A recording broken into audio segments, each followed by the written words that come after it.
जिंदगी के खेल में जीत उसी की होती है जो सामने वाले की चाल समझकर अपनी चाल ऐसी चलता है कि दुश्मन भी हैरान रह जाए। आज मैं तुम्हें बताने वाला हूं आचार्य चाणक्य की 6 ऐसी खतरनाक चालें जिनसे तुम किसी भी हालात को अपने पक्ष में मोड़ सकते हो। चाल नंबर 1, सामने वाले की कमजोरी पहचानो। चाणक्य कहते हैं, दुश्मन को हराने का सबसे आसान तरीका है उसकी सबसे बड़ी कमजोरी जान लेना।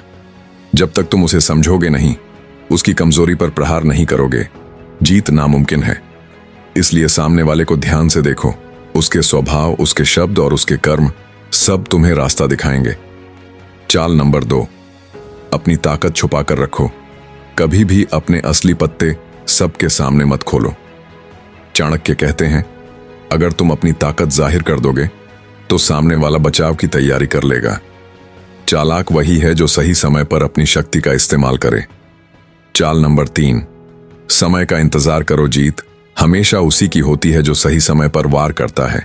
अगर सामने वाला मजबूत है तो तुरंत हमला मत करो, धैर्य रखो, इंतजार करो, और जब उसका ध्यान बटे या वो कमजोर हो तभी अपनी चाल चलो। चाल नंबर 4, भ्रम की कला अपनाओ। चाणक्य नीति कहती है, अगर तुम चाहते हो कि सामने वाला हैरान रह जाए तो उसे भ्रम में डाल दो। उसे ये विश्वास दिलाओ कि तुम कमजोर हो, जबकि असलियत में तुम पहले से ज्यादा ताकतवर हो। याद रखो, सामने वाला तभी सबसे ज्यादा टूटता है जब वह हकीकत जानकर चौंकता है। चाल नंबर 5, रिश्तों और शब्दों का खेल। समझो, कई बार तलवार से बड़ी ताकत जुबान में होती है। अगर तुम सही समय पर सही शब्दों का इस्तेमाल कर लो तो बिना लड़े भी सामने वाले को हरा सकते हो। चाणक्य कहते हैं, राजनीति और जीवन दोनों में शब्द ही सबसे बड़ा हथियार है। चाल नंबर 6, हार को भी जीत में बदलो। अगर कभी तुम्हें हार का सामना करना पड़े तो टूटना मत। चाणक्य कहते हैं, समझदार वही है जो हार को अपनी अगली जीत की नींव बना ले। अपनी गलती से सीखो और अगली बार चाल ऐसी चलो कि सामने वाला संभल भी न पाए।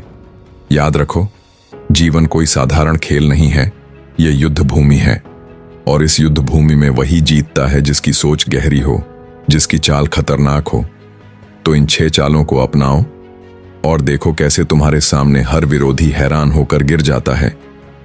अगर ये ज्ञान तुम्हें उपयोगी लगा हो तो इस वीडियो को लाइक करो, कमेंट करके अपनी राय दो और चैनल को सब्सक्राइब करना बिल्कुल मत भूलो, क्योंकि असली शक्ति सिर्फ ज्ञान में है और ज्ञान साझा करने से और बढ़ता है।